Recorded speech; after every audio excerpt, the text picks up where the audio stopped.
Bonjour à tous. Dans cette vidéo, je vais vous proposer ma correction du CAD de sciences datant de 2014. J'ai choisi de vous la présenter sous forme d'un grand diaporama. De cette manière, je pourrai vous montrer tous les éléments à mettre en évidence et vous indiquer la démarche scientifique à adopter pour réussir cet examen. Je suis conscient du fait que vous ressentiez un stress en vue de le passer, mais ne vous en faites pas. Premièrement, vous en êtes amplement capable, il ne faut pas que vous doutiez de vous. Et deuxièmement, je vais faire tout mon possible pour vous aider à le réussir haut la main. Nous voilà donc partis pour la correction. Bon visionnage et n'hésitez surtout pas à me contacter si vous avez la moindre question. Je me ferai un plaisir d'y répondre. C'est parti pour la première question du CE1D. On nous présente ceci. Voici le schéma d'un montage expérimental qui illustre le fonctionnement d'une centrale électrique. Et on nous demande A. Indiquer sous quelle forme l'énergie circule à partir de la flamme. B. Dessiner sur le schéma du montage expérimental une flèche qui illustre une perte d'énergie. Et C. On doit nommer cette forme d'énergie perdue. Alors passons les différents éléments en revue. Premièrement, on a une source de chaleur. Cette source de chaleur, comme son nom l'indique, va fournir de la chaleur. Chaleur, vous le savez bien, c'est de l'énergie thermique. Le moyen pour s'en rappeler, vous pensez au thermomètre. Le thermomètre permet de mesurer une température, donc thermomètre thermique. Il s'agit d'un petit moyen mnémotechnique pour le retenir. Mais vous le savez théoriquement. Ensuite, nous avons une casserole à pression remplie d'eau. Elle est remplie de quel type d'eau? Eh bien, de l'eau à l'état liquide, évidemment. Cette eau à l'état liquide, nous allons la chauffer, et donc, nous allons transformer l'eau liquide en vapeur d'eau. Vous me suivez jusque-là? Cette vapeur d'eau, on va la réutiliser pour faire tourner une turbine à hélice. Alors, cette turbine à hélice, elle-même, en tournant, va actionner un alternateur. Et l'alternateur, en réalité, son but, c'est de faire quoi? C'est de produire de l'électricité. Et cette électricité va être utilisée, finalement, par la lampe. Donc, on voit qu'à partir d'une source de chaleur, on obtient de l'énergie lumineuse. Avant de vous expliquer comment fonctionne ce montage, j'aimerais bien qu'on voit ensemble les différents moyens de produire de l'électricité mécaniquement. Alors, pourquoi mécaniquement? Parce qu'en fait, produire de l'électricité, il y a tout plein de moyens. On peut produire de l'électricité avec des panneaux photovoltaïques, et dans ce cas-là, on va transformer de l'énergie solaire en énergie électrique, ou alors on peut produire de l'énergie électrique à partir d'une batterie. Donc là, grâce aux composants chimiques contenus dans la batterie, on va produire de l'électricité. Mais vous êtes d'accord avec moi? Donc qu'il s'agisse des panneaux photovoltaïques ou des batteries, on ne va pas produire de l'électricité mécaniquement. Premier moyen de produire de l'électricité de manière mécanique. Eh bien, il s'agit des centrales thermiques. Ensuite, nous avons les centrales nucléaires. Le troisième, les éoliennes. Et finalement, le quatrième, il s'agit des centrales hydroélectriques qu'on appelle également les barrages. Et en fait, les centrales hydroélectriques, dans le terme hydro, on entend de l'eau, et électrique, production d'électricité. Donc, on va produire de l'électricité grâce à l'énergie mécanique contenue dans l'eau. Alors, comment produit-on de l'électricité? Eh bien, c'est relativement simple. C'est toujours le même principe. Il nous faut premièrement un générateur. Ce générateur va contenir un aimant. Cet aimant va pouvoir tourner autour d'un axe de rotation. D'accord? Donc, on prend un aimant, on le fixe sur un axe de rotation et il peut tourner. Ok. On prend cet aimant et nous allons le placer, donc je parle d'un générateur, nous allons le placer dans une bobine de cuivre. Alors jusque-là, vous allez me demander, mais tiens, quel est le rapport? Quel est le rapport entre un aimant, une bobine de cuivre et de l'électricité? Eh bien, vous allez voir. Pour produire de l'électricité, il suffit de faire tourner l'aimant dans la bobine de cuivre. Et en fait, je ne vais pas rentrer dans les détails, mais le fait que l'aimant tourne dans cette bobine va générer un mouvement d'électrons, et l'électron est à la base de l'électricité. En fait, de l'électricité, c'est simplement des électrons qui sont en mouvement. Donc, lorsqu'on fait tourner un aimant dans une bobine de cuivre, on produit un courant électrique, et ce courant électrique-là, on va le réinjecter dans le réseau électrique. Alors, là, on a vu comment fonctionnait un générateur. On fait tourner un aimant dans une bobine de cuivre et ça produit du courant électrique. Alors maintenant, on va s'intéresser à l'alternateur, d'accord? Donc souvenez-vous, dans le schéma du montage expérimental de la question du CE1D, on vous présente un alternateur. Eh bien, l'alternateur, en réalité, c'est simplement un dispositif qui va, encore une fois, me permettre de faire tourner un aimant dans une bobine de cuivre. Le premier élément qu'on peut observer, eh bien, c'est la turbine. La turbine, elle va être actionnée et va permettre de faire tourner l'aimant dans la bobine de cuivre. Le montage aimant plus bobine de cuivre, c'est ça en fait l'alternateur. Tandis que le montage alternateur plus la turbine, eh bien ça c'est le générateur. Donc en fait l'alternateur fait partie du générateur. Mais que vous disiez au CAD, que vous disiez générateur ou alternateur, peu importe, ce sera la même chose, on acceptera les deux, ça c'est sûr et certain. Passons aux centrales thermiques. Comment fonctionne une centrale thermique? Eh bien, le premier élément à mettre en évidence, c'est la chaudière. Dans cette chaudière, nous allons faire chauffer de l'eau. Grâce à quoi?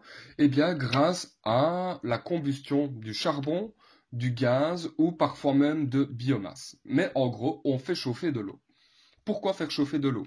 Eh bien, pour obtenir de la vapeur d'eau. On obtient de la vapeur d'eau. Et cette vapeur d'eau, vu qu'elle est en mouvement, elle va actionner la turbine de l'alternateur. Souvenez-vous, lorsque la turbine est actionnée, elle va tourner, faire tourner l'aimant à l'intérieur de l'alternateur et on aura une production d'électricité qui va être réinjectée dans le réseau électrique.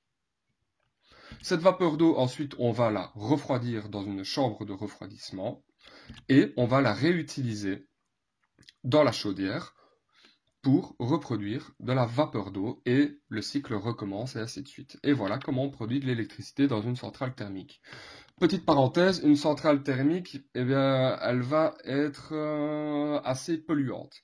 Polluante parce que nous faisons brûler des matières premières telles que le charbon, du gaz, etc. Et comme vous le savez, une combustion de matières premières va produire du dioxyde de carbone, des particules fines, etc. C'est ce que j'ai mis en évidence ici au niveau de la cheminée. Maintenant à l'explication d'une centrale nucléaire.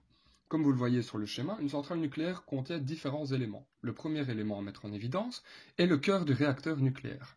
Dans le cœur du réacteur nucléaire, nous allons faire réagir différentes matières. Donc, ça peut être du plutonium, ça peut être de l'uranium. En tout cas, ce sont des matières qui contiennent de l'énergie nucléaire. En faisant réagir ces différents matériaux, nous allons obtenir de la chaleur. Cette chaleur va faire chauffer de l'eau qui est dans le circuit en orange sur le schéma, et cette eau chaude va chauffer l'eau d'un second circuit qui est représenté en blanc et en bleu sur le schéma. L'eau de ce second circuit, qui est à l'état liquide, va être transformée en vapeur d'eau. Cette vapeur d'eau va être réutilisée pour actionner la turbine de l'alternateur, produire du courant électrique, et ce courant électrique va être redistribué dans le réseau. Exactement comme dans les centrales thermiques. Cette vapeur d'eau-là, nous allons encore une fois la refroidir en ponctionnant de l'eau par exemple dans un fleuve qui est à côté de la centrale nucléaire. Eh bien, on va pomper l'eau du fleuve, on va la mettre en contact avec le circuit qui contient la vapeur d'eau. La vapeur d'eau va se condenser, redevenir liquide et nous allons pouvoir la réutiliser pour reproduire de la vapeur d'eau, refaire tourner la turbine, etc.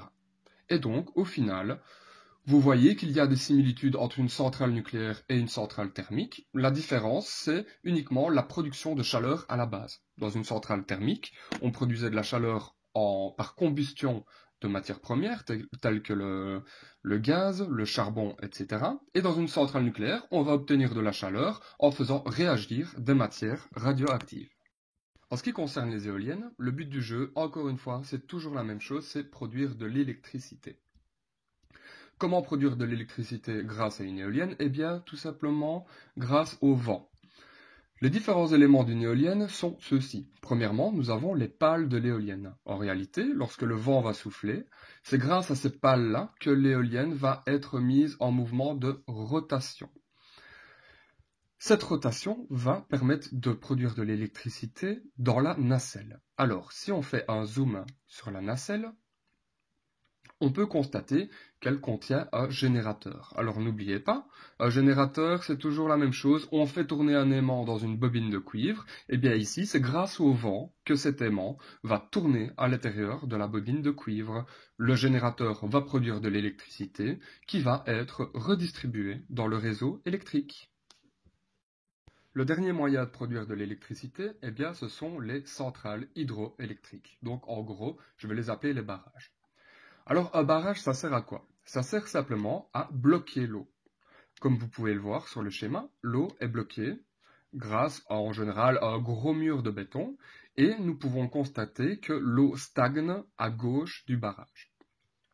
Cette eau, en stagnant, eh bien, elle contient ce qu'on appelle de l'énergie potentielle. Ne le retenez pas, mais tout simplement, cette eau va s'engouffrer à travers un canal qui a été creusé à l'intérieur du barrage.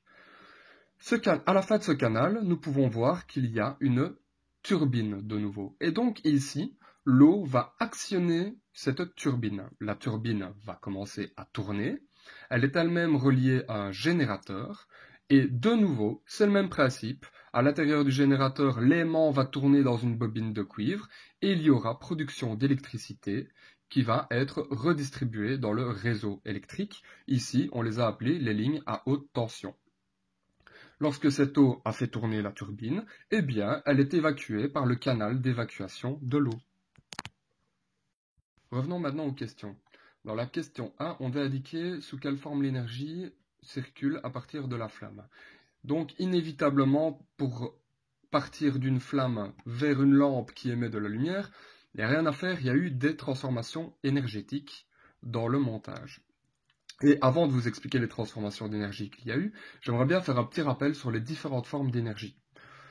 On a l'énergie mécanique. Tout ce qui est en mouvement contient de l'énergie mécanique. Par exemple, vous qui êtes en train de courir, un train qui circule, ou même la vapeur d'eau qui est mise en mouvement, elle contient de l'énergie mécanique.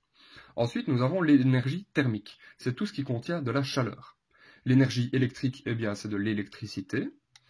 L'énergie lumineuse, c'est tout ce qui est lumineux, eh bien, c'est une certaine forme d'énergie également.